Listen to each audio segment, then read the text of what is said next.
thank you for joining us on the 12th episode of Pharm Girls. Today we are just going to have some fun. Yeah. And of course, we'll have a VIP, Ola, from the Ohio Pharmacists Association. Yes. And I wanted to mention to our listeners that 12 is my lucky number. So this is going to be best one yet. Okay. Best one yet. Okay. Well, 13 is my lucky number. So next time will be my best one yet. Wow. Yeah. Look out. Yeah, look out, people. It'll be great. So first of all, we want to say congratulations to our new board members. We've got some great people that have joined the board of directors that were sworn in at the NPA board of directors December meeting. Mm-hmm. Our new president this year is Ryan Fluge. Okay. Corey Durbin is our president-elect. Joining us as the Academia Network Chair is Shayna Castillo. Tim Redline is going to be part of a new network that we started that is focusing on compounding. Yeah, which is exciting. Yeah. And our new student chair are Sam Shent from UNMC and Trevor Carbonell from Creighton. Yeah. And we also added Ken Kester, or we kept Ken Kester. Right. Yeah, as a member of the NPA Board of Directors as the Board of Pharmacy liaison. Right, because he is on the Board He's of on the Board of Pharmacy. So, which will be cool to have that input also. Absolutely. To keep touch of what each other are doing. Yeah. And Ryan, the new president, was one of our podcast guests. Yeah. And as was Mackenzie, that is now the past president. Right. Is that what we call That's it? her title. Yeah, that's right. Yeah. So congrats to everyone that was elected for this year. Yes. And thank you to all those who continue to serve on the board. Oh, my gosh, So, Yes, many thanks. And we'll keep you up to date on things that the board's doing, too, throughout the year this year. Yeah. And, a lot of times we talk about the legislature. When we record this, it's just starting, so we don't have much news on it yet, but we will keep you up to date on the coming months, what's going to be happening with that. Yeah. So now we're just going to jump into, and now it's time for Pharm Facts. Yes. So I'm not sure these are facts necessarily. Fact or fiction, maybe. Fact or fiction. Maybe. Yeah, you decide. Maybe. Yeah. As your pharmacist, you decide. Yeah. Use your knowledge, your education. Yeah, use your education to decide. But some of them, we do them anyway, regardless. Yeah. So these are things that maybe, as we're saying, your pharmacist wouldn't recommend, but they might. They might. Some of them maybe are what we call old wives' tales. Sure. But we do those still.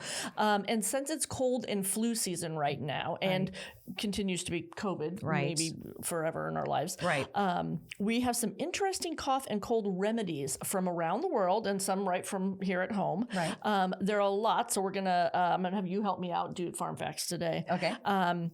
So one that I still do always, and I feel like pharmacists think this one is okay, is gargling with warm salt water. Oh yeah. It helps to, I think, fight infection. Is that what it's doing? I think it's just soothing. When you have an irritated throat. Right. And also for teeth. Yeah. It's supposed to be if you have an infected tooth. Right. Or tooth pain. Tooth pain. Yeah, it's supposed to be good for that. Yeah. You know what? Most of all, it's not going to hurt anything, I don't think. No, I feel like this one, you can do it and it's fine. Yeah. But sometimes I tell Matt to do this. Well, you should gargle. And he's always like, I know. Gargle, put tea tree oil on it, something. Yeah. He's always making fun of me for these things. Yeah. I will say, that moms, I feel like, are a lot of the people who tell us these things that we need to do. Yes. I have a confession, so don't tell my kids. Oh, okay. But when they were little, a lot of times I'd say, "Oh, you need a drink of water." Oh, yeah. And then I'd be like, "Don't you feel better?" Yeah, which probably, I feel like we do feel better. That's one thing right now. My dad, we're trying to keep him hydrated, so we're like, drink water. And he is kind of like, I swear, if someone tells me to drink any more water one more time, which I'm not a good water drinker either, so I get it. But, enough with the water for your dad, So what was something that your mom either told you to do when you were sick, or something you told your kids besides drink water, I guess? Was there anything else that you did? Nothing crazy. We were a Vicks Vapor Rub, mentholatum family. Oh, okay, right, yeah. Which I'm still not sure what that does, but it makes me feel better that I did it. Or put the thing in the shower now. Oh yeah. You put the thing in the shower and then it vapes up. Yeah. And you feel better, maybe. As a pharmacist, I can tell you, it just makes your skin feel warm.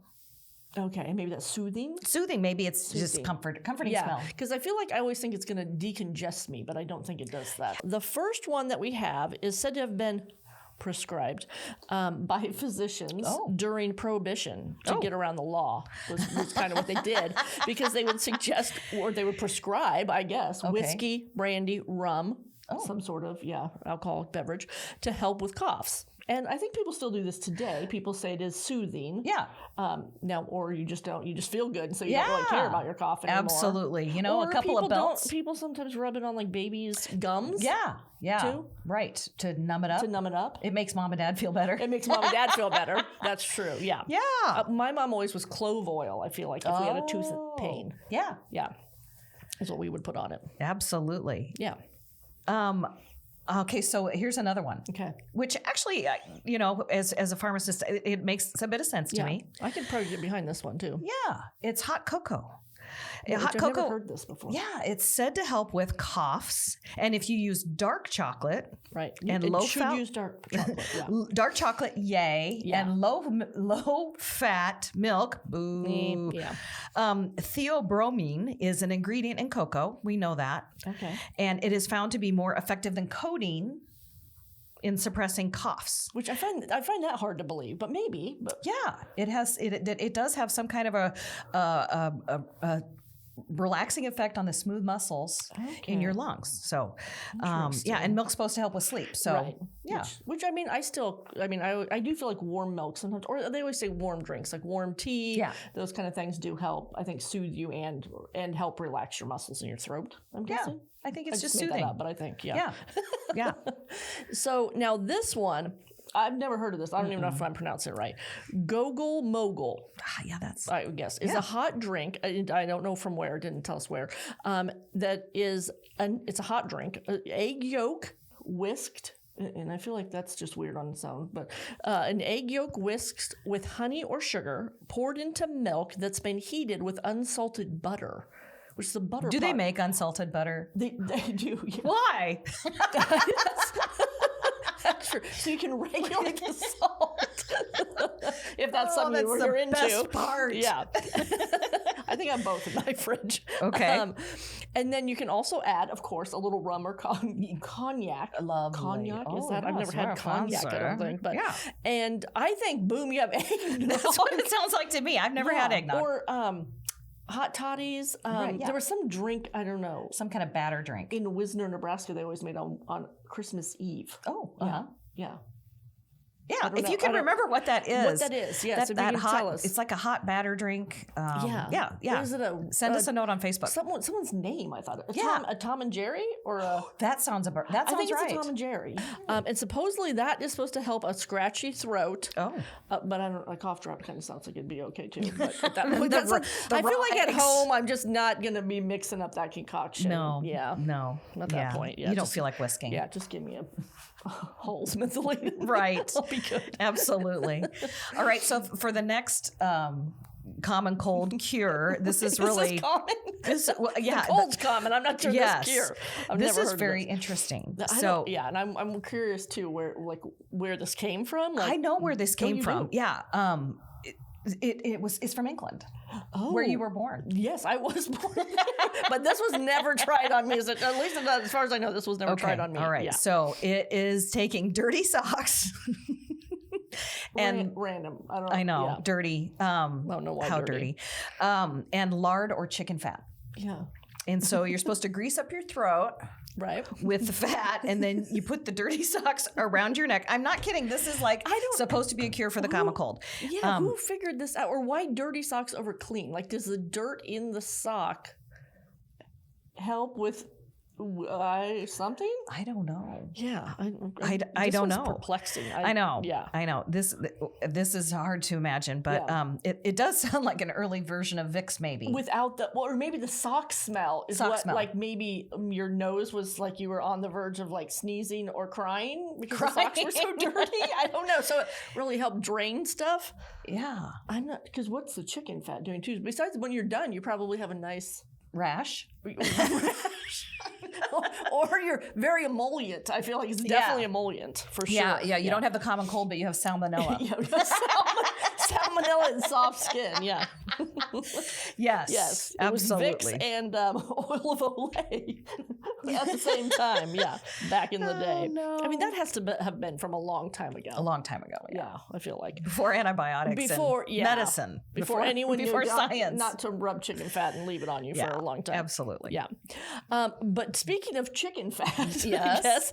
So my mom always, and still to this day, if you're sick, you need some good chicken soup. And if you can get to a Jewish deli, you need the chicken soup from there for sure. Because Jewish penicillin, I think, is probably a real thing. Oh, yeah. Yeah. I mean, it's, for sure what you need. Or maybe even some matzo ball soup. I feel like would also. Very soothing. Soups are comforting. Also, miso soup is good. I feel good when I don't feel well. Yeah. So, people are into that.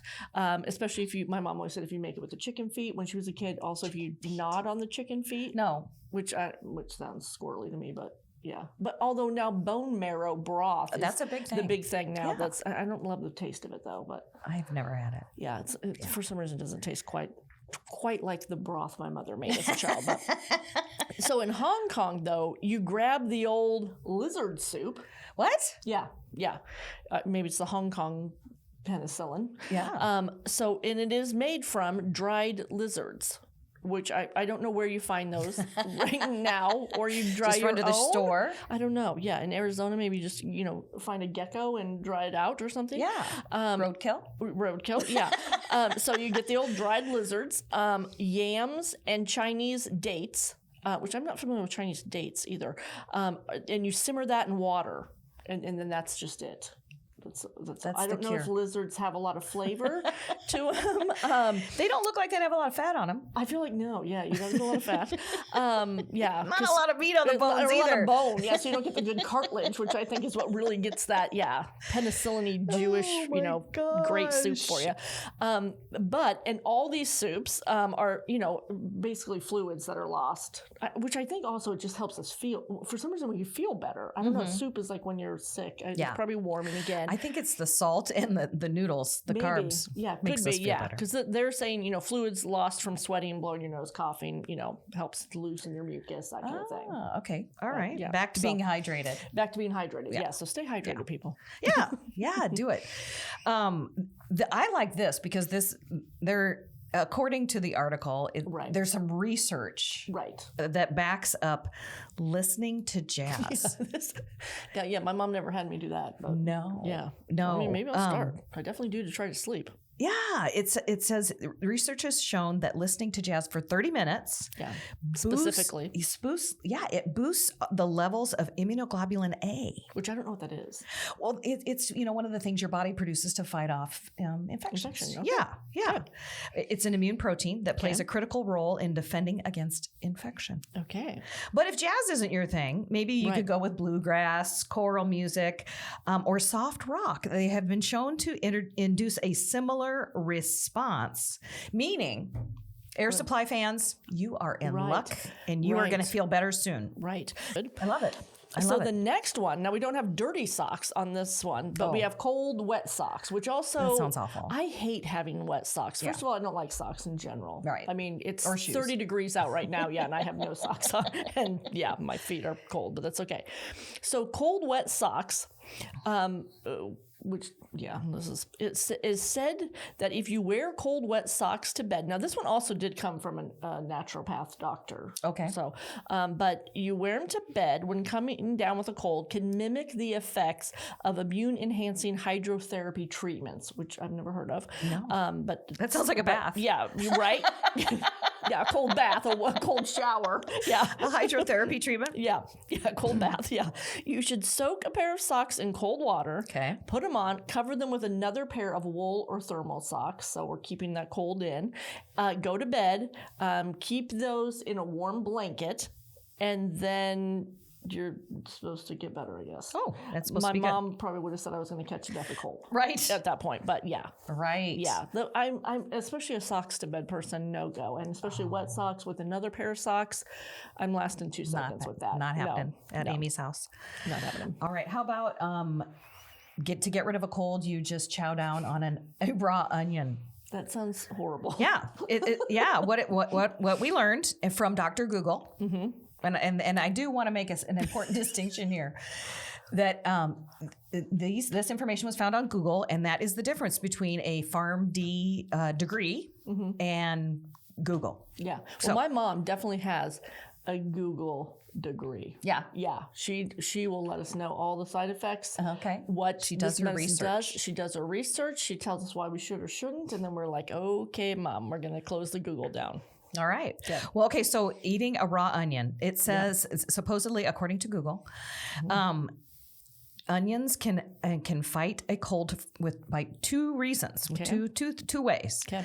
They are naturally antimicrobial, especially when raw. Okay. They contain a lot of sulfur, which is helpful for immune responsiveness and detoxification.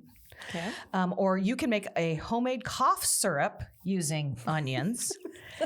And so just when you thought cough syrup couldn't taste worse. Right. The idea is, put some onion in it. Really jazz it up. Put some onion in it. Yeah. When the horrid taste of cough syrup just isn't enough for you, add raw onion. Lots of it. I have never tasted a cough syrup that tastes good. It doesn't matter if it's honey, lemon, cherry, bubble gum, which is the worst one in the world, I think. It tastes horrid. That's the reason why people taste something and go, oh my God, this tastes like cough syrup.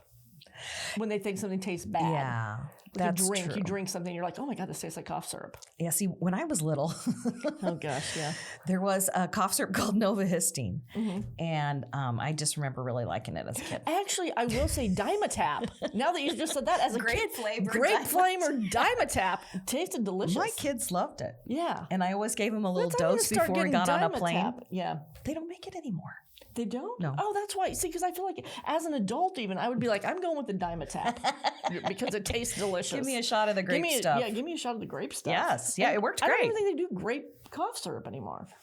I don't know. Yeah. Finally, our last one, oysters. Which I love. I know you do. Yeah, I'm a raw oyster. My sister is too, so is Raj. They're not just for your libido anymore. No, really? No, yeah. But you can have them for that supposedly too. But they are the best source of zinc. Zinc. Well, we know zinc. People who are deficient in zinc, they get more colds. Right. Oh, okay. Well, because you take like my dad takes the zinc pills, or there's the zinc swabs. Oh yeah, or whatever, Well, I'm sure you know because you're a pharmacist. If you don't know, I'm worried. I've heard of it. Yeah. So they're the best source, followed by beef shanks and crab. So I feel like if I have a cold next time, I'm just gonna go have some raw oysters and some crab legs. Yes. And I'm gonna be happy even if I have a cold. Right. So they're beneficial because zinc is responsible for white blood cell function, which is help with fighting viruses and bacteria. And zinc is also important for the health of mucous membranes. Yeah. We got to keep them healthy. Now that I just said that, and I'm thinking of oysters, a lot of people they look like a mucus membrane. Oysters are horrible because they look mucusy. So yeah, but boy, do I love those. Yeah, you mucusy do little things. You do a little lemon. A little lemon. Yeah. Do you like the hot sauce? A little hot sauce is good. A little of the shallot thing that I can't think of the name of right now. Yeah, shallot vinegary thing that you put on them. Okay, yeah. Delicious. But if you don't have oysters laying around waiting to be shot, try zinc lozenges. That'll probably work too. Is my guess. Yeah. It's not as fun. Maybe add a little champagne. I don't know if that works the same as the whiskey, or have a little whiskey with your oysters and crab legs. You're good to go. There's feeling better, and then there's not caring. Yeah, there's just not caring. Who cares if I have a cold? Yeah, at this point. Yeah. Well, one for sure. Obviously, we're not recommending any of these. I just thought they were very fascinating. Right, yeah. Interesting remedies for the common cold. And of course, if none of these work, we should all talk to a very good pharmacist, and maybe they've got some. They probably might have one or two. They might things they can throw out to you. Yeah, that might work. Or see a doctor.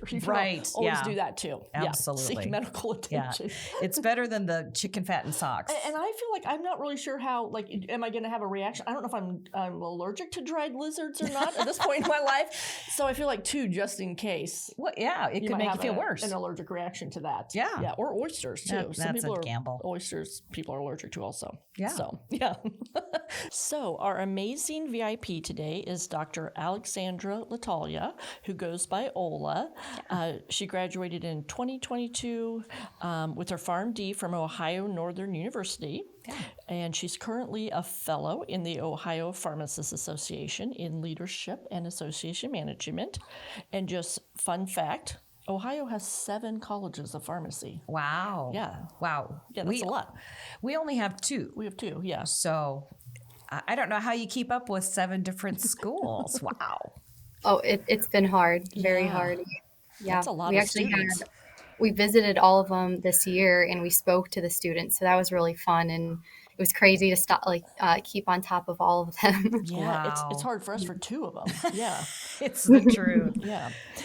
So first off, your name is Alexandra, but you go by Ola. So tell us what the story was behind that. Yeah. Yes. So my parents are Polish. They moved here about when they were like 25 or so. Oh, cool. And then me and my sister were born here. And when they came here, they didn't know if they were going to stay. So they wanted a name that translated kind of easily back and forth, just in case they moved back. So Alexandra in Polish, you change the X to a K, and then you add an S. So it's like Alexandra, even though it's like not pronounced like that. Okay. And Ola essentially is a nickname for Alexandra. So it's Alex, essentially. So, yeah. Okay, interesting. So do you speak Polish? A little bit. So I understand it mostly, but I never ended up learning the whole language. My older sister, she went to preschool and she would come back bringing English since we both started off with Polish. So I started mixing up both. Oh. So my parents were like, all right, we're going to do one language first, so English. And then I was way too stubborn to ever sit down and learn Polish. Like my mom tried so hard, but I was so stubborn. So, yeah, I love that. So your parents must speak fluently, though. Yes. Okay. They do. My sister's decently fluent, and they talk it all day, and I just respond back in English. Yep. Very nice. Very nice. So as Amy mentioned, you graduated from Ohio Northern University with your PharmD. Yeah. So what was your journey that led you to pharmacy school? That brings me back to my parents. So they have a medical background. They're both PTs. And that's actually kind of how they ended up here. The American recruiter was on their college campus back in Poland, and that's how they moved over here. But they always talked so highly of the medical background, just the medical field in general, and how, you feel so good, like helping patients out, and seeing the results that you can have with patients and their outcomes are just unmatchable in any other area of work. So it really got me into that field. So I was thinking, I definitely like science. I like chemistry. So maybe I'll go pre-med. Right. And then I actually was recruited for tennis at ONU. And that's how I found about little ONU, Ohio Northern's in Little Ada, Ohio. It's a rural area. So I discovered their 0 to 6 program, their pharmacy program. And I instantly fell in love with ONU. I looked more into the profession, and I was like, I think this is definitely for me. I like chemistry. I like science. I like math. So I think this is a good fit. And I'm a little bit of a germaphobe, so I think that helps out a little bit. We could be sisters. I'm a little bit of a germaphobe. Are you? A little bit. Well, I was thinking it's funny because Raj also played tennis. Yeah. And then ended up in pharmacy school, and then ended up being a fellow at an association, at our association. Maybe tennis skills equals lead you fellow into pharmacy skills. Oh, maybe, yeah. I don't know, yeah. So now, did your parents, when they moved here, did they go to Ohio? Is that where you lived, or? So I'm from Michigan, actually. Oh, okay. Okay. Yep. Very good. So speaking of the fellowship, what do you love about being a fellow at OPA? I love the networking. That is there's plenty of reasons to love OPA and state association management, but networking is hands down my most favorite. I love meeting a bunch of different pharmacists, especially ones that are not just in the most traditional roles, but other roles too. It's nice to get that combination of different pharmacists and then also student pharmacists. So I've met so many through those college visits and whatnot, and we're trying to really unify us all together. So it's great. Very cool. I love that. So share with us a little bit about what you do at the association specifically. Okay. So as the fellow, I'm sure it's similar to what Raj does a little bit. So I help out in every aspect of the association, legislative affairs, continuing education, membership development, grant work, you name it. I kind of dabble in all and help out. But one thing that's been kind of added onto my task is also a podcast. So, cool. Yes. Yeah. Yeah, we're going to get to that a little bit later too, asking about that. Good, good. Okay. And so one of the things too, Ohio is doing some innovative things, which Marcia was talking about to me, with reimbursement for cognitive services. Can you share a little bit more about that and kind of what you guys are doing with that? Absolutely. Ohio in general is super proud that we passed provider status in 2018. And it's definitely still a work in progress, but we have attained a way of billing codes for our Medicaid patients for specific services. And that's still growing and we're still learning. Yesterday, we actually had an OPA staff member join with other people out of state, and there was a whole billing webinar. So it's really getting out there. It's jump starting, and it's about time that pharmacists get paid for all the services that we provide. Right. And are you seeing a lot of pharmacists that are doing this then? It's growing. I don't think it's probably a good amount right now. I think we definitely need more in it, but it's definitely getting out there, and I think it's more applicable to clinics and maybe outpatient services and retail pharmacies. Okay. That's super exciting. You know, we did get our first PBM bill passed last year, but we have another PBM bill that we're taking to the legislative session this year. So Ohio has had success with their PBM legislation. Can you tell us a little bit more about what you've been able to accomplish in regard to regulating PBMs in Ohio? Yes. By the way, congrats to you guys. That's very impressive. Thank you. Effective of last October on the very 1st, we switched to a single PBM, a single pharmacy benefit manager called Gainwell. And it's for our Medicaid patients, which has been great because the whole idea behind it was to increase transparency, to kind of decrease costs, make it efficient and better for both providers and patients. And like I said, that transparency, so everyone knows kind of what's going on for the most part with that whole process. So it's been great. It is crazy that people don't know what's going on, that it's not transparent.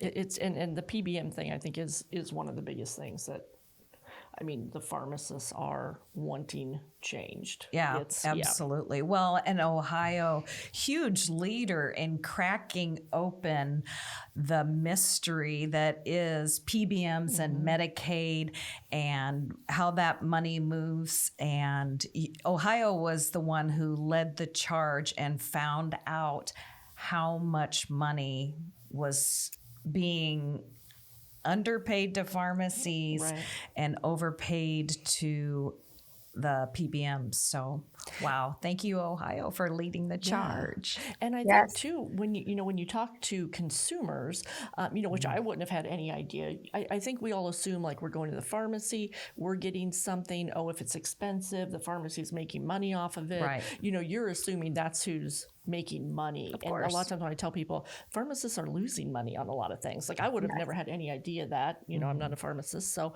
when you tell people that, they're like, really? And I'm like, yeah, sometimes they're not making any money on what you're coming in there for. So that's sad. Yeah. A lot of the times the dispensing rates rates that pharmacies and pharmacists get paid for is so low too. It's incredibly low. Like you'd be very shocked at how many dollars per prescription the pharmacist gets. And actually we know that pharmacists that went under investigation and found out how much money, billions and billions of dollars were being, gained by the other pharmacy benefit managers. It was very crazy. And this has been a work, I know, like the government and ODM, Ohio Department of Medicaid, they have been working on this for like 2 years. It's been a process. Wow. Well, good work on that. Absolutely. Okay, so one of the things you mentioned earlier, super exciting, you just started a podcast for the OPA specifically, correct? Yeah. So tell us more about what yours is like and how that's going. Yeah, so I'm sure we might have a little bit of similarities. So the OPA podcast, the Ohio Pharmacists Association podcast, is going to cover pretty much the main topics that we talk about in the office. So with the focus with legislation, of course, because I think even when I was a student, I'll admit, I think that I was very in the dark about the reality and what was going outside of school in the sense of what we can do, law. We just learn what we need to know for the boards, which, in all fairness, I understand we have only so much time in school to fit in so much information. So that's also a reason why I chose the fellowship, was to kind of get a different perspective on things. So that's kind of what I want to give to pharmacists and student pharmacists that might be not able to come to our committee meetings, or just another fun way to stay on top of legislation. Right. Because it's just fun. You can listen to a podcast on your drive to work. Yeah. Yeah, it's a very easy way for people to get information. Yeah. And that's, when we have rotation students that come in too, I think the legislative, especially if they get to go to the legislative sessions with us, it opens up so much to them. They have no idea. And I think most of us probably have no idea, that when I tell people even, that that's what we do, and they're like, oh, really? And, and people don't realize that that's part of what we're doing as associations, is trying to get those laws passed.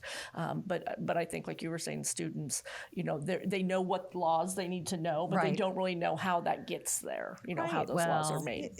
Students are just worried about getting through school. Yeah, they want to get through. I understand. Yeah, they're worried about just graduating from that. Yes, absolutely. So tell us, Ola, what are your plans after the fellowship? And that's a good question.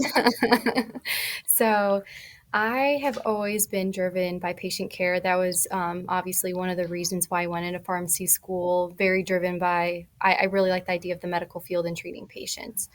So I kind of want to go back into that after the fellowship.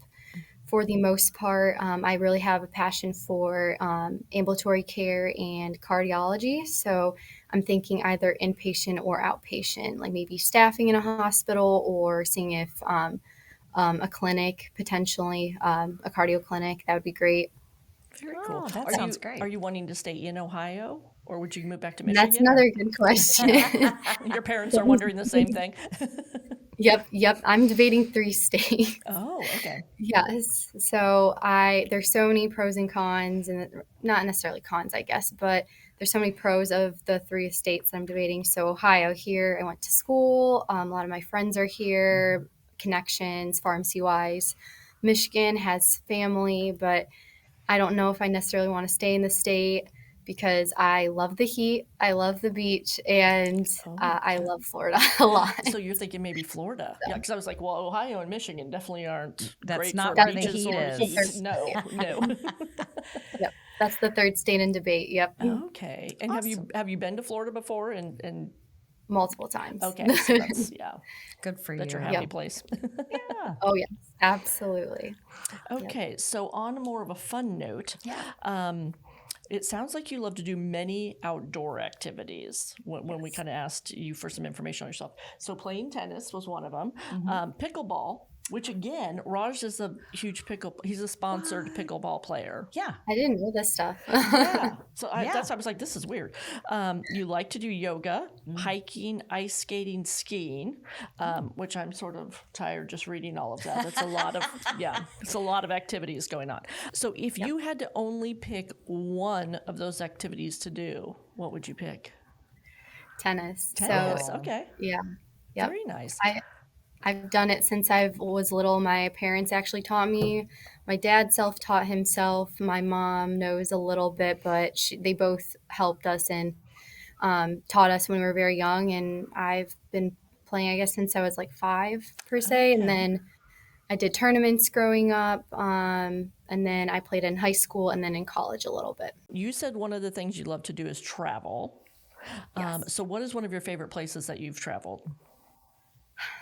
It's hard to choose. I'm between Monaco and Hawaii, but if I had to choose one, I think I would say probably Hawaii. Oh, really? What do pharmacy students do that they get to travel to Yeah, Monaco Did your and parents Hawaii? take you there?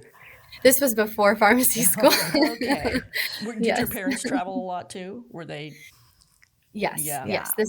I've done most of my like more exotic traveling, if you want to put in those terms, with my parents. Well, sure, Okay. that makes sense. So now, do you go back to Poland too? Do you guys travel back there? So we try. I haven't gone back since pharmacy school. That was the last time I went. But we would try to go every 3-4 years, and we would try to stay for like a whole month during the summer. Just all of our families back there. My parents were the ones that were the oddballs, if you want to say it that way, that moved out. Yeah. Yeah. Very cool. Yeah. Okay, so we're going to play a game of Would You Rather Travel Edition. Ooh, I'm excited. Yes. I like Okay, it. so we'll ask and you answer, and then we can answer also, actually. Okay, first one. Would you rather go on a pasta eating / wine tour of Italy or skiing in the Swiss Alps? And maybe you've done one of these before too. She's probably done both. Yeah, she might have done both. So I've done one. I haven't done the other. So because I have done the one, I'll go with the pasta and winery in You have Italy. skied in the Swiss Alps? Yeah, and I actually have a funny moment with that. I want to go with Ola on this. I know. Yeah. I was about like a young teen. I don't remember how old, but it was a while since I'd skied that time. So it was about like 6 years in separation. I was good when I was little, but when we went, I was terrible. I could barely like maneuver the skis. I was getting so frustrated. All these little kids were passing me on the bunny hill, and like my cousin was going to Black Diamond, which is like this flat. It's like it's Oh my just gosh. flat. Yeah, it was crazy. So like at the end of the day, I just threw my skis and I was like, I'm done. Oh, But you probably had fun because it was the Swiss Alps. So- right. Oh, the views were beautiful. The views were beautiful. Yeah. So what would you do? Pasta. Yeah, I think I would do Italy too. I don't like the cold, although I feel like I could probably just sit in a chalet in the Swiss Alps and be okay. Yes. Yeah. Yeah. Some hot chocolate. Hot chocolate, maybe some fondue or something. Yes. Yeah. Absolutely. Some good cheese fondue. Yeah. Yeah. Yeah. Okay. Would you rather drink rum punch on the beaches of Tahiti or go on a hiking adventure in the Denali National Forest in Alaska? Ooh, I would say Tahiti. Okay. I would say Tahiti because I haven't been to Alaska, and that's definitely on my bucket list. And that sounds very beautiful. But I've been to a lot of places in the US, so I feel like I would need like a tropical place to have an escape. And you said you do like beaches and heat. So Right. Yeah. So I'm not surprised. Yeah. You? I would have to go the beach too. I mean, Matt's sister wants us to all go on an Alaskan cruise and then stay in the Denali National Forest. And that sounds cold and like a lot of hiking. Yeah. Yeah. Or outdoorsy. I would rather meet you and Ola on the beach in Tahiti. Me too. Yeah. Yeah. Sounds like a plan. All right. Let's do it. Let's make it happen. All right. Next one. Would you rather eat sushi in cosmopolitan Tokyo or eat croissants in Paris? Croissants in Paris. Yeah. Now, have you been to Tokyo or Paris? I've not been to Tokyo. I have been to Paris. Okay. I felt like she had been to one of them. Yeah. Yeah. Same and same. Yeah. You know what? I can't. People say that the croissants in Paris are different. It's just a different texture. They're just heavenly. And I do like some pain au chocolat, which is, got the chocolate in the croissant like dough. Yeah. I love croissants. Do you? I've never had a croissant Oh. in Paris. But I also would like to go to Tokyo. My cousin lives there. He's lived there for almost 30 years. His family's there. That's super So cool. that would be fun, Yeah. too. I feel like Tokyo would be a cool place to visit. Oh, it would be amazing. Yeah. Okay. Would you rather go on a safari in Africa or visit a rainforest in Queensland, Australia? Oh, that's so tough because Australia I've always wanted to go to, but a safari trip is definitely, I would think that's much cooler. Yeah. That's a one-time life opportunity. What would you do? I kind of would rather go to Australia. I don't like big animals.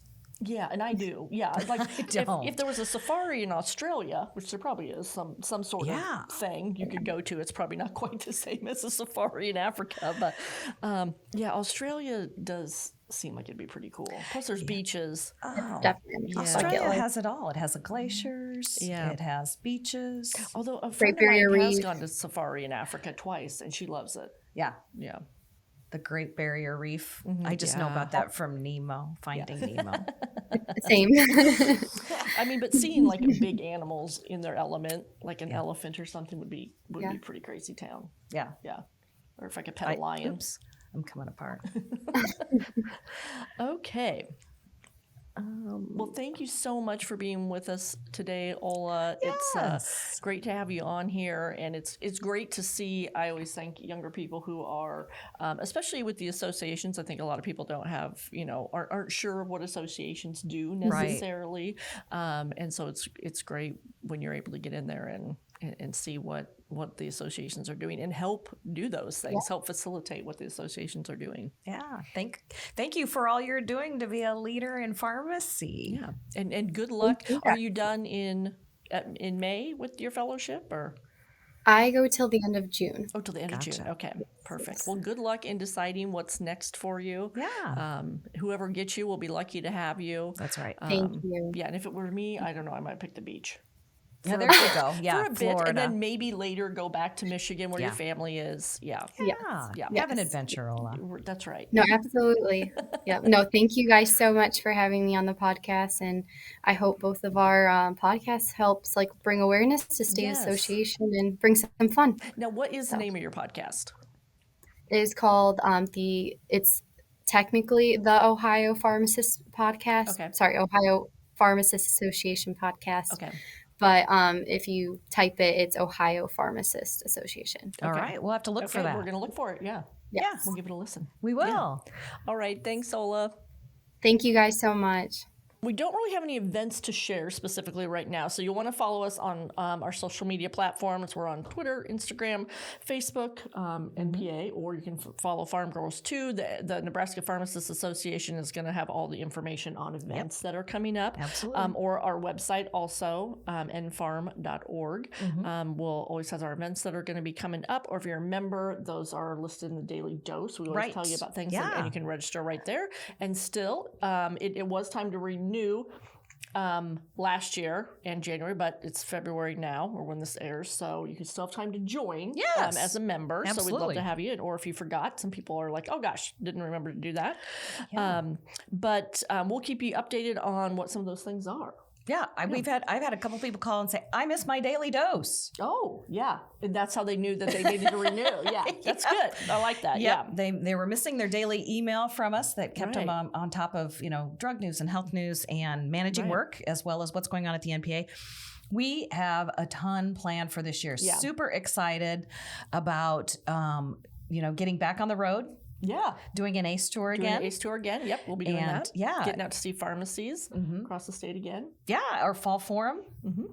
The foundation is planning a mini golf tournament, which is going to be super fun. That is to raise money. Right. We're hoping at Prehistoric Putt. In Omaha. Yep.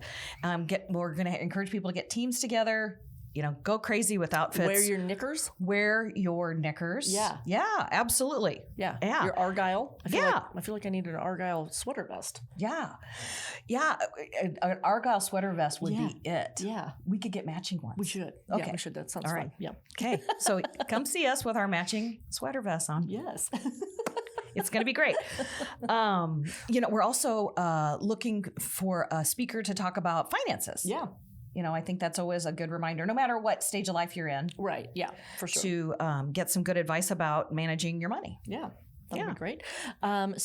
Reach out to us also if there is something either with a disease-specific information that you're looking for, pharma stuff that you're looking for. Yeah. Any sort of webinars that you think would be great or information that you'd like to have. Yeah. Reach out to us and let us know, and we can see if we can come up with something for that. Yeah. But again, we'll let you know what's coming up. I love it. And if there's stuff or guests that you would think we should have on the show, that would be great too. Or if you want to be a guest. Yeah, if you want to be a guest, let us know. Reach out to us. So love it. Yeah. So thanks for joining us today on Pharm Girls.